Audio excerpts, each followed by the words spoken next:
ದುರ್ಗೆ ಸ್ಮೃತಾ ಹರಸಿ ಭೀತಿಮಶೇಷಯಂತೋಃ ಸ್ವಸ್ತ್ಯೈಃ ಸ್ಮೃತಾ ಮತಿಮತೀವ ಶುಭಾನ್ ದದಾತಿ ದಾರಿದ್ರ್ಯ ದುಃಖ ಭಯಹಾರಿಣಿಕಾತ್ವದನ್ಯ ಸರ್ವೋಪಕಾರಕರಣಾಯ ಸದಾದ್ರಚಿತ್ತ. ಓಂ ದುರ್ಗೆ ಸ್ಮೃತಾ ಹರಸಿ ಭೀತಿಮಶೇಷಯಂತೋಃ ಸ್ವಸ್ತ್ಯೈಃ ಸ್ಮೃತಾ ಮತಿಮತೀವ ಶುಭಾನ್ ದದಾತಿ ದಾರಿದ್ರ್ಯ ದುಃಖ ಭಯಹಾರಿಣಿಕಾತ್ವದನ್ಯ ಸರ್ವೋಪಕಾರಕರಣಾಯ ಸದಾದ್ರಚಿತ್ತ. ಈ ಮಂತ್ರವನ್ನು ಹೇಳ್ಕೊಳ್ಳಿ. ಸರ್ವೋಪಕಾರ, ನಿಮ್ಮ ಎಲ್ಲ ರೀತಿಯಾದಂತಹ ಉಪಕಾರಗಳು, ದುಃಖ ಭಯಹಾರಿಣಿಕಾತ್ವದನ್ಯ, ದುಃಖವನ್ನ ಭಯವನ್ನ ದೂರ ಮಾಡತಕ್ಕಂತಹ ಶಕ್ತಿ ಈ ಮಂತ್ರಕ್ಕಿದೆ.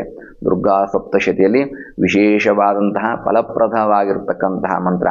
ಈ ಮಂತ್ರವನ್ನು ಪ್ರಾರಂಭದಲ್ಲಿ 1-2 ದಿನ ನಿಮಗೆ ಓದೋದಕ್ಕೆ ಕಷ್ಟವಾಗ್ಬೋದು, ಜಪ ಮಾಡೋದಕ್ಕೆ ಕಷ್ಟವಾಗ್ಬೋದು.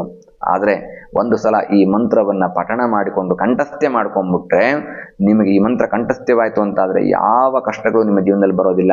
ಪ್ರತಿನಿತ್ಯ 8 ಬಾರಿಗೋ 28 ಬಾರಿಗೋ ಹೇಳ್ಕೊಳ್ಳಿ. ಎಲ್ಲರ ಜೀವನ ಸುಭೀಕ್ಷವಾಗಿರುತ್ತೆ. ಎಕ್ಸ್ಟ್ರೀಮ್ ಗುಡ್ ರಿಸಲ್ಟ್ ಕೊಡುತ್ತೆ. ಈ ಮಂತ್ರದಲ್ಲಿ ಅಷ್ಟೊಂದು ಶಕ್ತಿ ಇದೆ. ಪವರ್ಫುಲ್ ಮಂತ್ರ.